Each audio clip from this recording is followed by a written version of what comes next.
السلام عليكم ورحمه الله وبركاته. ازيكم حبايبي؟ عاملين ايه؟ يا رب تكونوا بخير. النهارده بقى ايه؟ اكله كده في الجون، اكله ترم العظم بصحيح. النهارده هنعمل مع بعض شويه كوارع وممبار. يلا بقى تعالوا نشوف هنعمل ايه. بسم الله. معايا الكارع متنضف وزي الفل، شايفين شمعه فله منور كده من النظافه والحلاوه. الكوارع تنضفيها كويس جدا جدا جدا جدا وتنقعيها مره واتنين. بصي ميتها صافيه وجميله ازاي، شايفه الكارع ابيض زي الشمع ازاي، زي الفل. تمام تمام. ومعايا بقى الممبار برضو متنضف وزي القشطه قشطه قشطه قشطه. هسيب لكم لينك تنظيف الممبار ولينك تنظيف الكوارع لو حابين تخشوا تشوفوه. تشوفوه انا نظفت ازاي.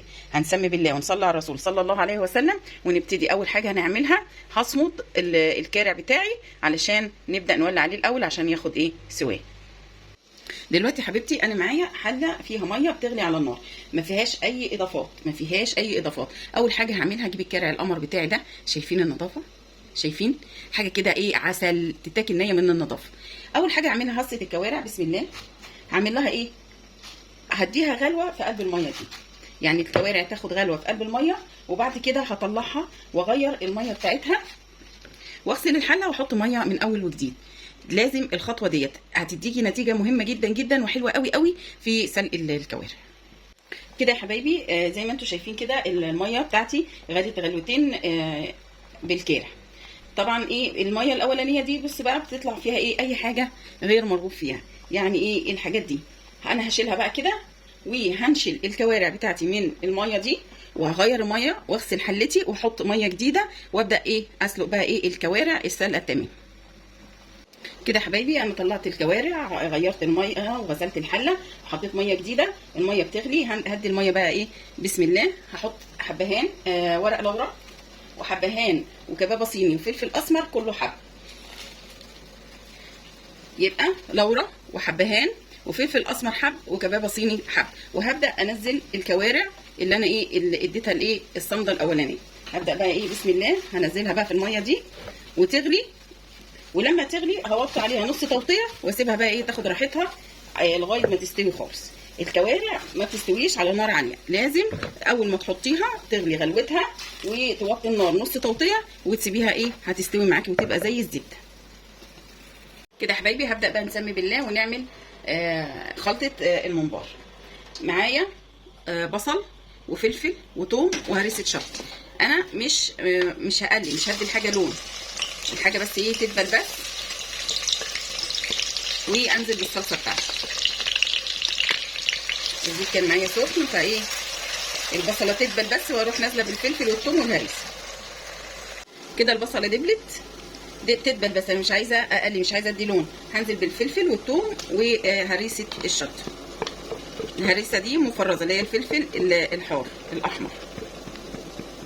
برضو مش هدي لون للثوم، يا دوبك بس اشم ريحه الثوم والفلفل. ابدا انزل معايا بالصلصه بتاعتي او الطماطم الفريش بتاعتي الموجود والمتاح اشتغلي بيه. انا المتاح عندي صلصه بيتي انا عاملاها في مفرزاها في الفريزر.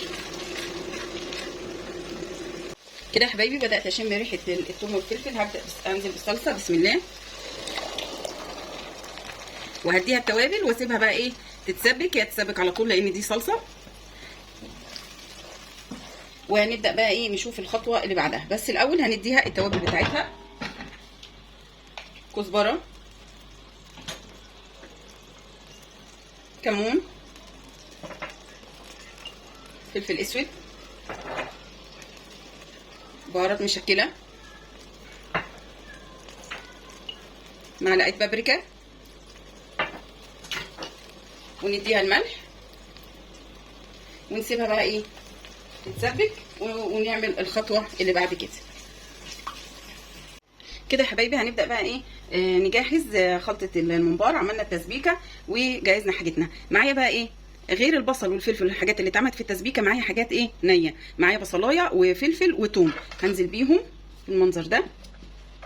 بصلايه وفلفل وثوم. ومعايا طماطم متقطعه برنواز كده صغير، طماطم فريش حوالي طماطميتين 3 زي ما انت عايزه. هنديهم بقى ايه نديهم شويه من التوابل اللي حطيناها على التسبيكه، يعني كزبره، كمون، فلفل اسود، لان انا حطيت نص التوابل في التسبيكه واحط نص التوابل ايه على الخلطه بتاعتنا دي.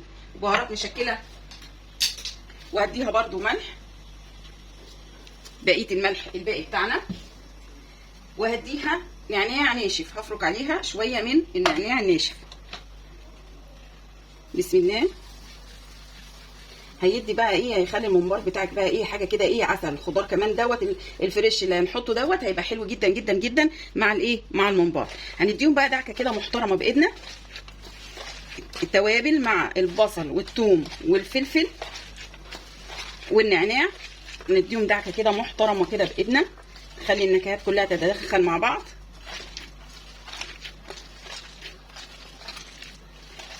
زي ما انتم شايفين بالمنظر ده كده. هنزل بقى بالخضره بتاعتي، شبت وبقدونس وكزبره، ربطه شبت، ربطه بقدونس، ربطه كزبره، وهنقلبهم مع بعض. وننزل بقى بالايه، بالرز بتاعنا، رز مصري مغسول مش منقوع، ده كيلو من الرز. لو مش هتحط الخضار الني دوت، هتحط كيلو وربع من الرز على كيلو الممبار. بس انا بستكفى بايه، لان انا حاطه خضار. شايفين الخلطه جميله جميله جميله جميله. هنقلبها بقى تقليبه حلوه كده قبل ما ننزل بالتسبيكه ايه بتاعتنا. شايفين الخضره مع الطماطم والبصل والفلفل بيودوا الايه، الممبار في حته تانية. خلطه الممبار يا حبايبي اللي بيفرقها عن خلطه المحشي التركيبه اللي احنا لسه عاملينها دلوقتي. عايزه اقول لكم الريحه بقى طالعه ايه، حلوه جدا كده. تمام. دي بقى التسبيكه اللي احنا عملناها، ما شاء الله تبارك الرحمن. شايفين الزيت بتاعها على وشها ازاي، ده معناه ان هي متسبكه ايه كويس. هنزل بقى بالتسبيكه بتاعتي وهقلبها بقى تقليبه كويسه، ونبدا بقى ايه، نحشي مع بعض.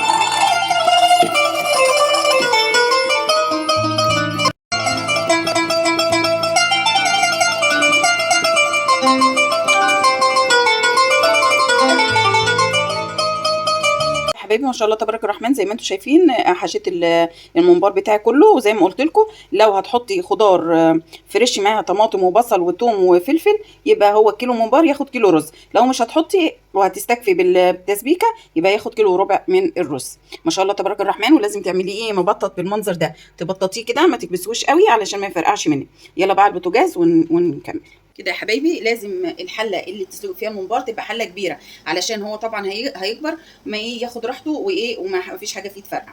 ميه بتغلي على النار، هحط فيها ورق لورا، احط فلفل اسود، احط حبهان على لورا مطحونين برضو نطحناهم على بعض،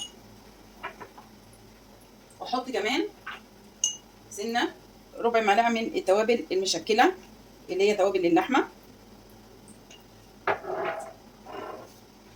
والميه بتاعتي بتغلي، همسك الممبار بالمنظر ده زي ما انتم شايفين كده. الممباره متبططه، شايفين متبططه علشان ما تفرقعش منك يا عسل. وهنزل بقى ايه كده بسم الله. الفتحتين دولت هما اللي هياخدوا النار الميه الاول، بحيث ان هما ايه، اول ما بيشموا الميه اللي بتغلي بيروحوا ايه قافلين زي ما انت شايفه كده. بسم الله بسم الله بسم الله. انزل بقى كل كميه الممبار بتاعتي وهسيبها. الممبار بياخد قد ايه بقى على النار؟ بياخد ساعه الا ربع، مش اكتر من كده. ساعه الا ربع هيكون استوى، تنشليه من الميه بتاعته. اوعي بعد ما يستوي تسيبيه في ميته، الرز هيعجن وتلاقيه فرقع وباظ منك. ساعه الا ربع وتبداي تنشليه من ايه، من ميه السليق زي ما انت شايفه كده. كده يا حبايبي بعد ما عدى نص ساعه على غليان الممبار، ضفت له الملح بتاعه، وكده هو بقاله ساعه الا ربع على بيغلي. بسم الله ما شاء الله تبارك الرحمن. شايفين المنظر قد ايه جميل. وعايزه اقول لكم اقسم بالله الريحه روعه روعه روعه روعه. انت مش شامه غير ريحه حاجه حلوه، شامه ريحه حاجه حلوه. بس ده اول حاجه سببها النظافه، النظافه ثم النظافه ثم النظافه. انا هسيب لك لينك تنظيف الممبار بالطريقه ديت، هيعجبك جدا جدا جدا. ريحه تحفه تحفه تحفه تحفه. عايزه اقول لك ان الشوربه بتاعته ديت ريحتها حلوه جدا جدا جدا. دلوقتي بقى هبدا انشله من الشوربه واحطه على مصفى، وعشان نبدا ايه نحمر مع بعض. دلوقتي يا حبايبي حطيت الطاسه على النار وحطيت فيها الزيت، هرمي فيها شويه ملح عشان يخلي الممبار بتاعي يبقى مقرمش وجميل. الممبار عشان احطه في الزيت قبل ما اقليه ما يبقاش فيه رز، عشان ما يفرقعش ولا يطرطش في وشك. بسم الله. وهنحطه برده وهنغطيه بغطا علشان نبقى برده فيه الامان. اغطيه بقى واحمره كويس كده. حبايبي ما شاء الله تبارك الرحمن، شايفين منظر الممبار؟ حاجه كده مزيكا، ريحته جايبه اخر الدنيا، تحفه تحفه تحفه تحفه. حبايبي ما شاء الله تبارك الرحمن، الكوارع طبعا استوت، وهبدا اعمل شويه رز ابيض علشان اعمل الفته. الرز ده انا حطيت له سنه فلفل اسود، سنه حبان على اللورة مطحونين، والملح، وشوحته لغايه ما سخن مع معلقتين زيت معلقه سمنه بلدي حلوه كده. الرز الابيض بيحب السمنه البلدي. ومعايا بقى شوربه الكوارع الجميله اهي. هبدا اسقي الرز بتاعي. شايفين شوربه الكوارع ما شاء الله تبارك الرحمن عامله ازاي؟ نقيه وصافيه وجميله. يلا بقى هنسقي الرز. بسم الله. هنديله كبشتين كده نطعمه من الشوربه، ونكمل الباقي ميه عشان ما يبقاش دسم قوي. كده كفايه يتشرب بقى واوطي عليه شمع. دلوقتي يا حبايبي بعمل الصلصه بتاعه الفته. حطيت معلقتين زيت ومعلقه ثوم مهروس. اول ما يديني اللون الحلو دوت هديها نص فنجان من بتاع القهوه خل.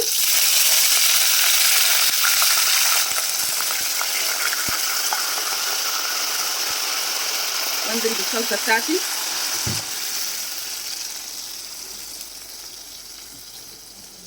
انتوا عارفين ان انا بعمل الصلصه واحطها في الفريزر. واديها كمان قطعه هريسه، واديها التوابل بتاعتها، سنه كمون، وسنه كزبره، يعني نص معلقه كمون ونص معلقه من الكزبره، ونص معلقه من الفلفل الاسود. ونديها الملح ونسيبها بقى تغلي وتتسبك، وكده صلصه الفته معانا زي الفل. كده يا حبايبي هبدا بقى اطبق الفته بتاعتي. ده عيش محمص، هديله حوالي كبشه كده من الصلصه بتاعت الفته، واديله شويه شوربه. بسم الله. ما نكترش الشوربه قوي علشان برضو العيش بتاعنا مش عايزينه يبقى طري قوي، يعني يبقى برضو لسه فيه سنه قرمشه بسيط. هنصبر بس ثواني كده العيش يشرب الشوربه، ونحط عليه الرز الابيض بتاعنا. كده يا حبايبي ما شاء الله تبارك الرحمن، دي اكلتنا النهارده من اكلات العيد الاضحى المبارك. وكل سنه وانتم طيبين. شايفين بقى ادي السلطه البلدي بتاعتنا، ومعانا الكوارع. شايفين الكوارع عامله ازاي؟ وادي الفته بالكوارع والطشه والممبار الجبار، وشويه شوربه بقى يطلعوا البرد من العظم.